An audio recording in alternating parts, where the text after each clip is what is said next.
Hi, I'm Teresa with Sweet Creek Moon, and today, well, the first thing you should do if you haven't subscribed is to subscribe.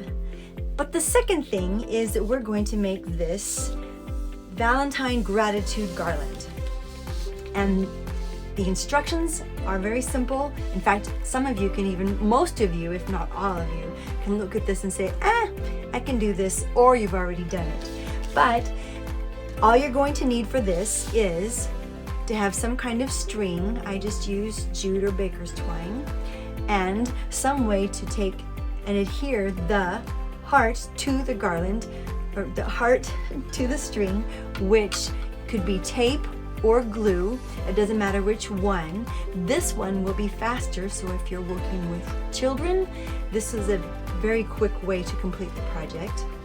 And you'll need a pair of scissors, and of course, to make the hearts with, some scrapbook paper. You'll want it to be a little bit thicker so that it holds its shape, so more than just copy paper. Scrapbook paper or construction paper. We purchased this, I don't even know, and by we I mean I purchased it at Joann Fabric or Walmart or somewhere, but it's got some fun different designs in it. You could do them all one color or all one design, and it just wouldn't even matter. So here's how we do it. The first that we're going to do is, I made my garland 6 feet long, which is pretty much my arm span and a little bit more. We're going to pretend that I have a little shorter one here to show you how to do the ends, because it's an easy way to hang over a nail or a tack or the corner of something or over a hook. It's just one way. You can just actually just knot it, but here's how we'll do it. You bend it over and then curve it around your finger, pull the end through, and then tighten it. And there you go. So setting that aside, now I need to decide which size of a heart I would like to have. And it doesn't matter which size you have. I would suggest that you hang at least 5 or 7 or 9, because those are easy numbers and it looks balanced when you do it. So you can do something smaller. If you do it smaller, then you're going to want to make more hearts. And this one you will make, obviously, fewer hearts. However you do it, you just take a square and fold it in half, decide how big you want the heart, and then cut it out. Then you'll have your pattern. Once you have the size of heart that you want to use, go ahead and take the paper that you want, cut it in half. All of these hearts have been folded in half, and it's not something that's very visible. So fold the paper in half. This is the stack of our skeletons, the part that's left over after you take the heart out. Folded it in half, then put the heart on the paper, and then just cut around.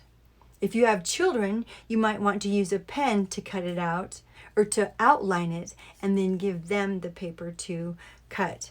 However you do it, you'll have a nice stack of hearts, whatever shape, whatever size that you would like, and using whatever pattern that you would like.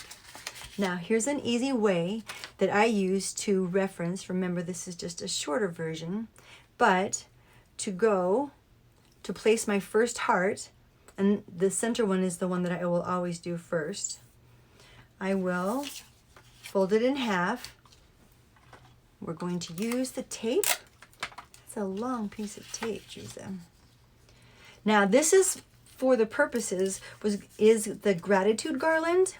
So you can write on the heart before you attach them, or you can do it afterwards. And you can also decide whether you're going to write it in front, and it might be fun if you're in a family, or if your roommates doing this, to put what you're grateful for or who you're grateful for on the front, so that you can be reminded, because it's likely that I'm grateful for my mom, or I'm grateful for my sister, and then put the name of the sister. But if you just want to have the pattern of the hearts on the front, just write the thing that you're grateful for or who you're grateful for on the back of the heart. And again, these are big enough that I could actually take a pen and write down what I'm grateful for while it's attached to the garland. But if it was smaller, it would be easier to write it before and then attach it to the garland. To go to the next heart, and it would be easier to see, let's take this one off and put the smaller one on. Again, going to do it where I measure it halfway, and then put the heart on. This piece of tape is going to be too big. There we go. Now to measure the next heart that I'm going to put on, I can do it in half again, and then I would place the next heart here. And if I wanted one more and there was space, then I would go in half again, measure halfway, and place the heart. It's a really simple way to measure without getting the tape out or the ruler, and it doesn't have to be perfect, but it works really well. So there you have it. The challenge for the third day of the Spreading Joy and Generosity Valentine gratitude heart, because you can't have joy if you don't have gratitude. It's just a really wonderful connection. So I'm Sweet Creek Moon, Teresa Jones, and if you haven't subscribed, I invite you to, and I hope that you enjoy making this gratitude garland with whomever you make it with.